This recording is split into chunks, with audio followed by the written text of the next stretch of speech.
He was making $58,000 a year, had a steady job, no kids, no loans from family, no gambling addiction, no drama. And yet, at 32 years old, he had less than $400 in his savings account every single month. Money came in, money went out, and he had absolutely no idea where it went. The scary part? It wasn't a big financial mistake. It wasn't one bad investment. It wasn't even an emergency. It was one habit, one small, innocent-looking habit, that multiplied into something that nearly swallowed his entire financial future. Before we reveal the habit, I want you to do something right now. Think about your last 30 days of spending. Can you name, confidently, every single thing you spent money on?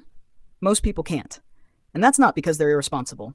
It's because the financial system today is engineered to make spending feel invisible. One tap, one click, one swipe. And $6 leaves your account so smoothly, your brain doesn't even register it as spending. That's exactly what happened to Marcus. And today we're going to follow his story, not to judge him, but because his story might be yours too. This case study represents real financial patterns and real-world data. Marcus Hayes, 32. Graphic designer at a mid-sized marketing agency in Atlanta, Georgia. His salary, $58,000 a year. After federal and state taxes, Social Security and health insurance, his actual take-home pay was approximately $3,480 per month. That's real money. That's enough. His rent, $1,150 for a one-bedroom apartment below the Atlanta average of $1,500 because he'd locked in a lease 2 years earlier. Smart move, actually. His car payment, $0. He drove a 2016 Honda Civic he'd bought used for $9,200 2 years ago, already paid off. That was his biggest financial win ever. So on paper, Marcus was in decent shape. After rent, utilities, and his phone bill, he had roughly $1,800 left every single month. $1,800 of potential. Once $1,800 that should have been building his future. So where was it going? That $1,800 every month was quietly vanishing, and Marcus had a very convincing explanation for all of it. It started with coffee. And I know what you're thinking. Not the coffee lecture again. But stay with me, because this isn't really about coffee. It never was. Every weekday morning, Marcus stopped at a coffee shop on his way to work. A caramel oat milk latte, $6.50 with tip. He'd been doing it for 3 years. It was his ritual, his reward for getting up early. His identity, $6.50 per day, 5 days a week. That's $32.50 per week, $1,690 per year. In 3 years, Marcus had spent approximately $5,170 on his morning coffee ritual alone. Now, $5,770 over 3 years might not sound catastrophic. So let me tell you what made it catastrophic. The coffee was just the beginning. It was the psychological gateway, the habit that told his brain, small amounts don't count. Once your brain decides small spending is invisible, it applies that logic everywhere. And that's where things started to spiral. Food delivery apps, 3 to 4 times a week. Each order, roughly $28 after delivery fees, service charges, and a tip, because Marcus wasn't the type of guy to stiff the driver. That averaged to about $112 per week, or $485 per month, or $5,820 per year. Now, according to real-world data from Empower Financial, the average American spends around $118 per month on food delivery. Marcus was spending over 4 times that. But in his mind, I cook sometimes. It balances out. Then there were the subscriptions. Marcus had signed up for them gradually. A streaming service here, a music app there, a gym membership he used in January, a productivity tool he used once. By the time we're telling this story, he was paying for 11 different subscription services. Total subscription bill, approximately $187 per month. But here's the disturbing part. When asked, Marcus guessed he was spending maybe $60, $70. He was off by nearly $120. Research shows this is frighteningly common.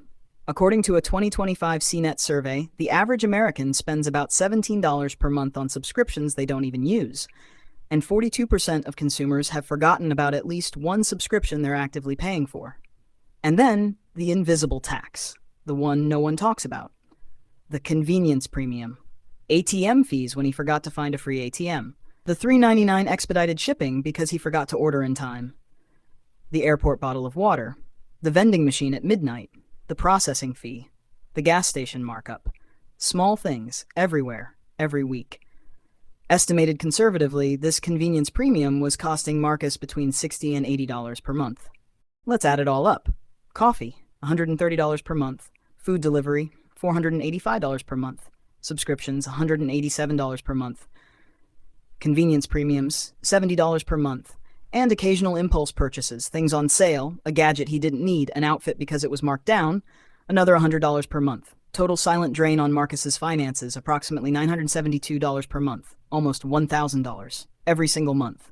Gone, before he even realized it was happening. Here's where it gets really uncomfortable, because Marcus wasn't saving nothing. He was saving negative nothing. After rent, utilities, phone, car insurance, and groceries, Marcus's legitimate fixed expenses were about $820 per month. Add those hidden leaks of $972, and we're looking at $2,792 in total monthly outflow, from a take-home pay of $3,480. That left him with roughly $688 per month, which sounds like something, until you realize he had zero emergency fund, zero investments, and a growing credit card balance. Because whenever something small came up, a doctor's visit, a parking ticket, a birthday gift he forgot about, that $688 vanished instantly, and the gap went onto the credit card. According to Experian data, the average American credit card balance in 2024 was $6,730, with an average interest rate of approximately 22 to 25%. Marcus was carrying $5,800.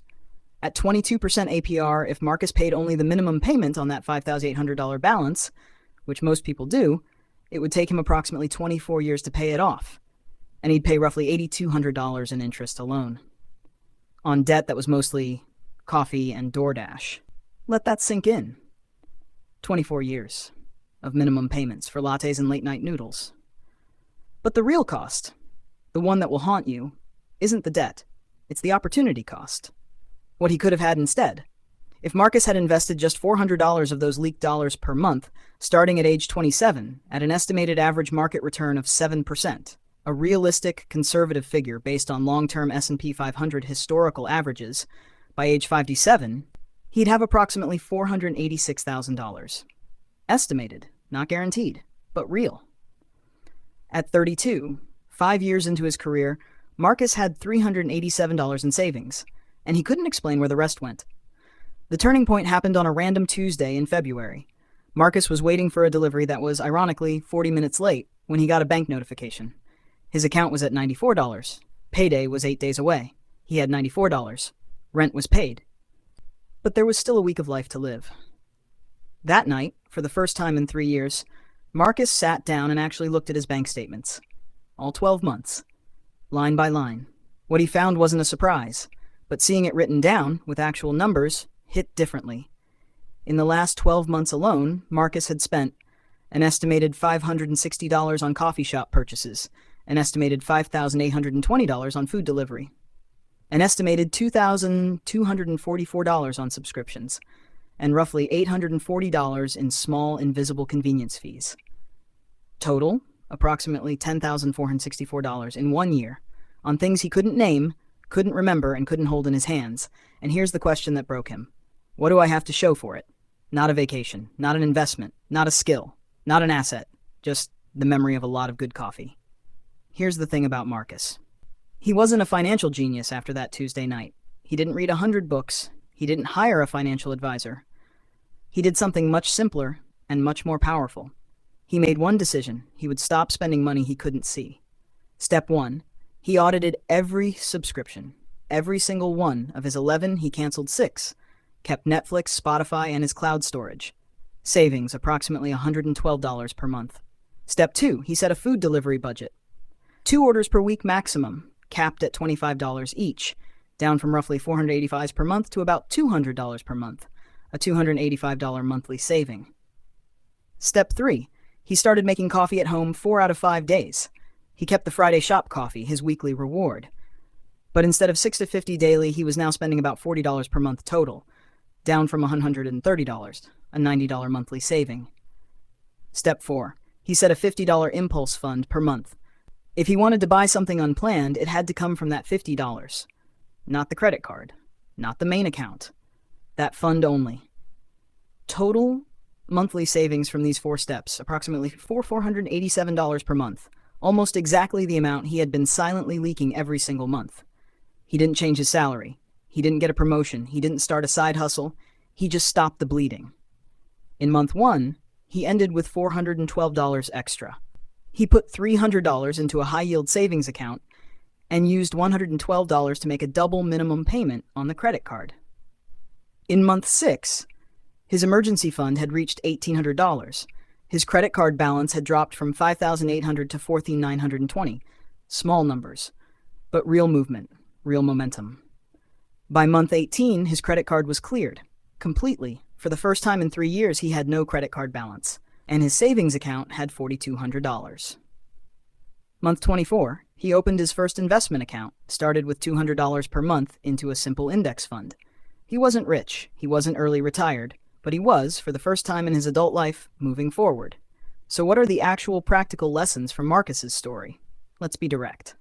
No fluff. Lesson 1. Small spending is never truly small. A $6 daily habit maintained without awareness is not a $6 problem. It's a $2,190 per year problem. And over 30 years, the opportunity cost, what you could have built instead, is potentially hundreds of thousands of dollars. This is based on real compound interest math, not fantasy. Lesson 2. Subscription creep is real, and it is designed to be invisible. According to real data, 42% of Americans have a subscription they forgot about. Audit your accounts right now, not next week. Now. Lesson 3. Debt with a 22% interest rate is not debt. It is a fire. Every month you carry that balance, it grows. A $5,000 balance at 22% APR, paid with minimum payments only, could cost you over $8,000 in pure interest and take over 2 decades to extinguish. Put out the fire first. Lesson 4. You don't need a dramatic life change to fix your finances. Marcus didn't get a new job. He didn't move cities. He didn't give up everything he loved. He just made his spending visible and made small, consistent choices from that clarity. Lesson 5. The most dangerous financial habit is the one you don't notice. Not the big purchase, not the vacation. The quiet, daily, automated, invisible drain that feels totally normal because everyone around you is doing the exact same thing. Over 60% of Americans are estimated to be living paycheck to paycheck in some form. Many of them are not broke because the system failed them. Many of them are broke because the system was engineered to make spending feel effortless, and they never pushed back. Marcus is 34 now. He's not rich. He's not financially free. But he has a $7,000 emergency fund, a growing investment account, and 0 credit card debt. And more than any of that, he has clarity. He didn't make more money. He stopped losing the money he already had. And here's the question I want to leave you with today. Not to make you feel bad, but to make you think. If you added up every dollar you spent last month on things that were just a few bucks, the coffees, the apps, the delivery fees, the impulse clicks, the convenience surcharges, what would that number actually be? And more importantly, what would your life look like 10 years from now if that same money had been working for you instead of disappearing from you? Marcus's story isn't extraordinary. That's the whole point. It's the story of millions of people earning real money, living real lives, who just never stopped to look. The habit that was silently destroying his finances was never really about coffee. It was about the belief that small things don't matter. And the moment he stopped believing that, everything changed. If this story made you think even a little bit uncomfortable, that's a good thing. That discomfort, that's awareness. And awareness is where every real financial transformation begins. If you want to see what happened when someone took it even further, someone who turned financial rock bottom into something completely unrecognizable, that story is already waiting for you. Next video.